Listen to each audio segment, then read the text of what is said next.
Selamat sore anak-anak. Sekarang kita belajar bersama Easy Math Channel. Topik kita pada hari ini adalah garis dan sudut. Anak-anak, mungkin kita ingin tahu dulu apa itu garis.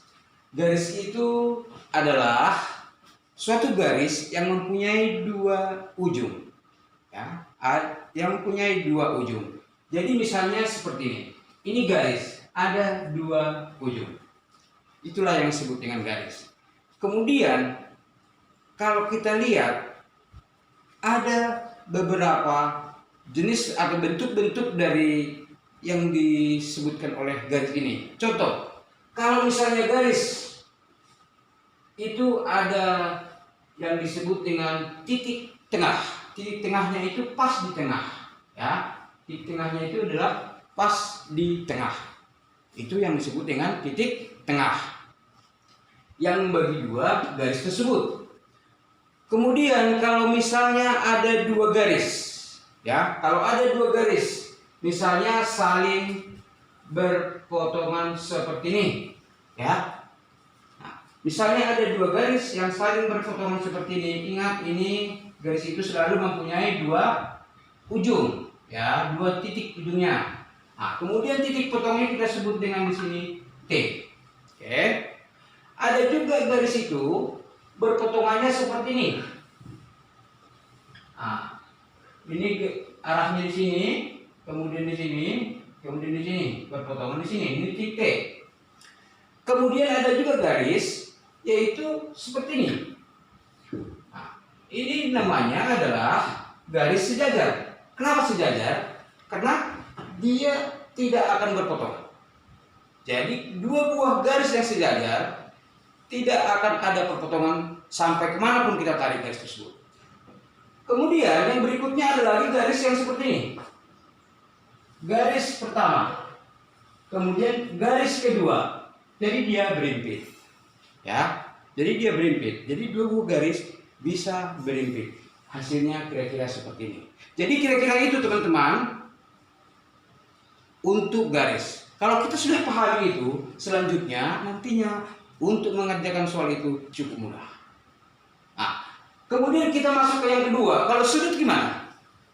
Sudut itu adalah yang dibentuk oleh perpotongan dua buah garis, ya.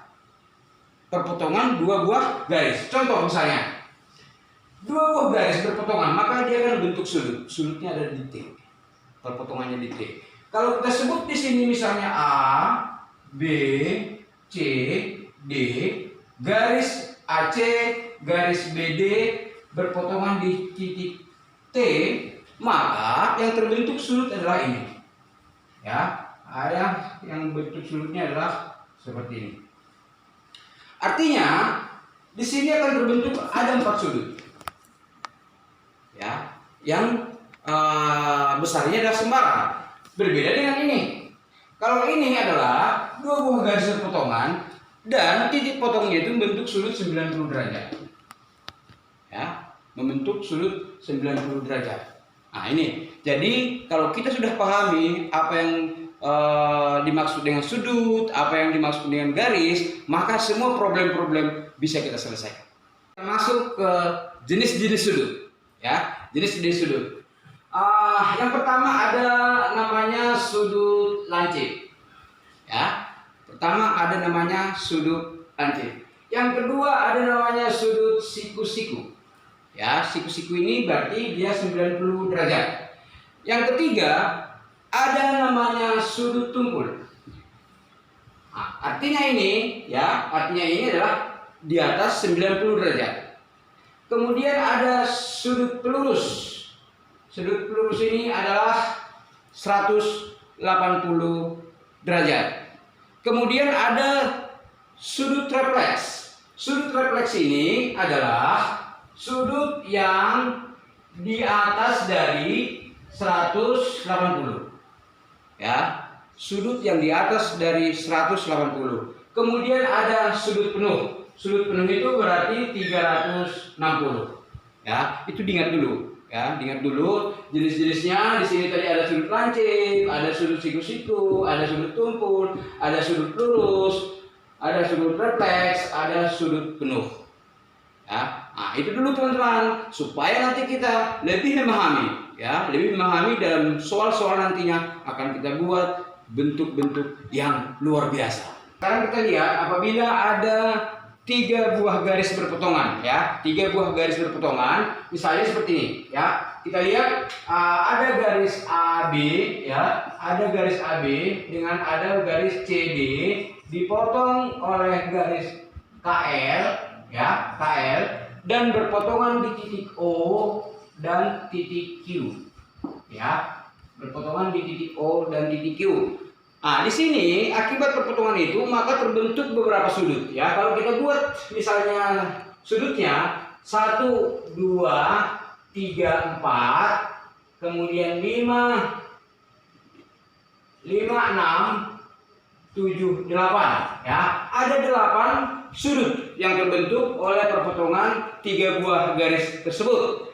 Nah, di sini kita sering berhadapan nanti dengan ada sudut luar, sudut dalam, sepihak. Nah, sekarang kita bahas satu persatu. Yang mana sudut luar, yang mana sudut dalam. Kalau disebut sudut luar, berarti dia yang menghadap keluar, ya. Kalau disebut dia sudut luar, berarti yang menghadap keluar. Berarti yang mana? Di sini ada sudut 1, sudut 2, kemudian sudut 7, kemudian ada sudut 8. Inilah sudut yang menghadap keluar, ya, menghadap keluar. Kalau berarti kalau sudut dalam yaitu yang ada di dalam, yaitu kalau kita lihat ada sudut 3, ada sudut 4, ada sudut 5, ada sudut 6, ya. Ada 4 sudut yang di luar dan 4 sudut yang di dalam. Kemudian ada lagi sudut dalam berseberangan, ya. Sudut dalam berseberangan ini maksudnya sudut yang di dalam tapi berseberangan, ya. Berseberangan itu tolak menolak itu, ya. Nah, yang mana itu? Di sini ada kita lihat sudut dalam berseberangan itu yang di dalam, ya, berarti ada yang berseberangan apa? 3, 5 dan 4, 6, ya. Ada 2 berarti. Sudut 3 dan 5. Kemudian ada sudut 4 dan sudut 6, ya. Sudut 3 dan 5 dan sudut 4 dan 6. 3, 5, 4, 6. Ini adalah sudut dalam berseberangan. Berarti kalau sudut luar berseberangan gimana? Kalau sudut luar berseberangan itu berarti yang di luar, ya, di luar tapi berseberangan. Nah, contoh 1 dan 7, 2 dan 8, ya. Yang 7 dan 1 ini saling berseberangan tapi di luar. 2 dan 8 juga seperti itu, berseberangan tapi di luar. Berarti di sini adalah sudut 1 dan sudut 7, kemudian sudut 2 dan sudut 8. Sampai sini jelas ya. Jadi mulai sekarang kita harus tahu yang mana sudut dalam dan yang mana sudut luar berseberangan. Ya.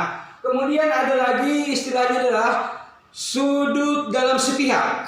Ya, sudut dalam sepihak, SDS kita singkat supaya adik-adik bisa ingat SDS, sudut dalam sepihak.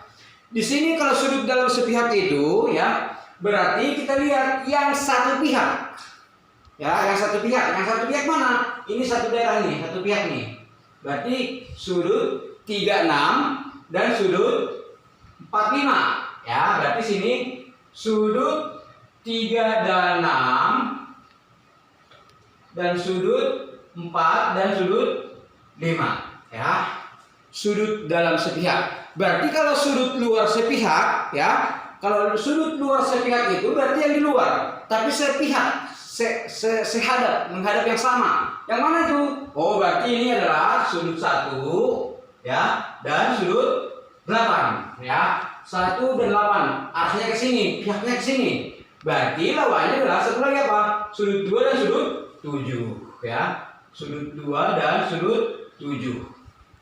Nah, ini harus kita pahami yang mana sudut sepihak itu harus kita pahami, ya. Nah, kemudian ada satu lagi sudut-sudut sehadap, ya. Sudut-sudut sehadap itu, nah di sini yang menghadap yang sama, ya, menghadap yang sama dari semua ini. Coba yang menghadap yang sama, nah, 5 dan 1 itu menghadap ke atas semua, berarti dia ikut sudut 1 dan sudut 5. Yang mana lagi? 4 dan 8 itu menghadap ke bawah. Boleh. Sudut 4 dan sudut 8. Kemudian mana lagi? Sudut 2 dan sudut 6 menghadap ke atas kanan. Berarti sudut 2 dan sudut 6. Kemudian yang terakhir adalah sudut 3 dan sudut 7 menghadap ke bawah. Ya, sepihak dia ya. Sudut 3 dan sudut 7. Nah, kira-kira seperti itu. Jadi ini harus kita pahami semua dulu. Baru kita masuk nanti soal, kita sudah bisa milih yang mana yang sepihak, mana sudut dalam, mana sudut luar. Dengan seperti itu, maka memudahkan kita untuk menghitung sudut-sudutnya. Adik-adik, sekarang kita langsung masuk ke soal-soal supaya lebih memahami teori-teori yang telah kita bahas. Nah, misalnya ada 2 garis, ya, ada 2 garis, kemudian dipotong oleh 1 garis seperti ini, ya. Maka tadi sudah Bapak jelaskan akan terbentuk 8 sudut. Misalnya nih yang diketahui di sini ada 125 derajat, hanya satu, ya. Di sini ada sudut A, sudut B, sudut C, sudut D, sudut E, F, G. Nah, carilah masing-masing besar sudutnya ini. Ya, yang diketahui hanya satu, tapi kita disuruh mencari besar sudut AB sampai dengan F, G. Ya, nah, bagaimana caranya? Nah, ini yang harus kita ingat, ya. Ini yang harus kita ingat. Ingat sudut pelurus itu jumlahnya 180. Berarti, ya, dari sini ke sini, ini jumlahnya adalah 180. Berarti 180 sama dengan, ya, sama dengan 125 ditambah A. Ya, nah ini 180 sama dengan 125 ditambah A. Berarti A sama dengan berapa? A sama dengan 180 dikurang 125. Berarti sama dengan berapa? Nah, di sini sama dengan 55, ya, sama dengan 55. Berarti A-nya dapat 55. Ya. Di sini kita mengetahui sudut A-nya 55. Ingat, A dan B itu adalah sudut pelurus membentuk, ya, besar sudut 180. Berarti kita buat lagi di sini 180 sama dengan A-nya kita masukkan 55 ditambah B. Berarti kita dapat B di sini sama berapa? 180 dikurang 55. Sama dengan berapa? Sama dengan 125. Ya, sekarang B-nya kita tahu. B-nya itu adalah 125. Berarti yang C-nya, ya, yang C-nya itu kita juga tahu dari pelurus bisa, ya, dari pelurus bisa. Jadi banyak cara, ya. Dari pelurus bisa, berarti di sini 180 sama dengan 125 ditambah C. Maka C sama dengan 180 dikurang 125 sama dengan 55, ya. Sampai di sini dulu. Jadi sudut ABC, ya, ABC sudah kita ketahui. Ya, dari sudut ABC sudah kita ketahui. Di sini ada sudut A dan sudut C. Sudut A-nya berapa? 55. Sudut C-nya berapa? 55. Berarti, ya, berarti sudutnya yang berseberangan ini sama besar. Ya, di sini sudut B-nya sama besar dengan 125. Ya, ingat itu, ya, sudut B-nya sama 125 di sini. Oke. Dengan dari sini kita udah bisa menebak berapa sudut-sudut D, E, F, G. Kenapa? Karena sudut D ini sama dengan sudut 125. Berarti di sini adalah 125. Di sini berapa? Sebesar sudut A, 55. Di sini berapa? 125 dan di sini adalah 55. Gampang kan? Selanjutnya adik-adik kita masuk ke soal yang kedua, yaitu soal mengenai sudut, ya. Misalnya ada gambar seperti ini, ya, ada gambar seperti ini, ada segitiga ini sama kaki, ya, ini sama kaki. Yang diketahui hanya ini, ada sudut di sini 40 derajat, ya, 40 derajat. Yang ditanya besar sudut DBE, ya, besar sudut DBE, besarnya ini berapa, ya. Kemudian yang kedua sudut BEF, ya, sudut BEF yang ini, ya. Yang ini berapa? Ya, ingat. Ya, kemudian terakhir adalah sudut CAG. CAG yang ini. Nah, penting saya informasikan bahwasanya garis ini, garis DG sejajar dengan garis EF. Ya, ini sejajar ini. Nah, ingat kalau misalnya sejajar selalu dibuat tandanya seperti ini. Ya, ini sejajar. Ya, kemudian yang diketahui hanya satu, yaitu BCA sama dengan 40. Yang penting diingat di sini adalah jumlah sudut segitiga itu berapa? Ya, jumlah sudut segitiga itu berapa? Jumlah sudut segitiga adalah 180, sementara ini sama sisi. Berarti kalau sama sisi, ini berarti sudutnya sama dengan ini. Ya, berarti sudutnya sama. Nah, karena di sini bisa ada dilihat adalah segitiga ya. Ada segitiga di sini dan segitiga sama kaki ya. Segitiga sama kaki berarti sudut ini ya, sudut ini dan sudut ini sama. Ya, sudut ini dan sudut ini sama. Ingat, sudut segitiga ini jumlahnya 180. Berarti kalau kita jumlahkan ya, 180 sama dengan 40 ya, ditambah kita misalkan ini X ya, X berarti gara-gara ini sama berarti ini X, berarti ini 2X, berarti ditambah 2X ya, berarti ditambah 2X, berarti 2X sama dengan 180 dikurang 40 sama dengan 2X sama dengan berapa? 140, berarti X nya sama dengan 70 ya. Berarti kita sudah mendapat besar sudut daripada CAB ya, atau ABC, yaitu adalah 70 ya. Ini berarti besar sudutnya adalah 70 dan ini 70 ya. Nah, jadi untuk mengujinya adik-adik, kalau misalnya kita jumlahkan 70 tambah 70 ditambah 40 berarti hasilnya adalah 180. Yang ditanya adalah besar sudut DBC ya. Besar sudut DBC. Ingat di sini sudut ini adalah berpelurus. Ya, berarti 180 sudut DBC itu sama dengan 180 dikurang 70, yaitu sama dengan 110. Apa bukan? Yang kemudian ditanya adalah sudut BEF. Ya, sudut BEF. Sudut BEF. Nah, ingat, tadi sudah kita pelajari waktu kita belajar garis ya. Ini adalah apa ini namanya ini? Ya. Nah, di sini sudutnya 70. Berarti ini karena ini sejajar, dipotong oleh dua buah garis, maka sudutnya ini adalah sama. Ini adalah 70. Ya, berarti ini namanya 70, ini tadi namanya besarnya adalah 110. Yang terakhir besar sudut CAG ya. CAG. Nah, sama di sini 70. Berarti dia berpelurus ke sini, jumlahnya harus 180. Berarti di sini pun hasilnya adalah sama 110. Paham bukan? Belajar matematika bersama Easy Math Channel. Sampai jumpa di materi berikutnya. Jangan lupa subscribe.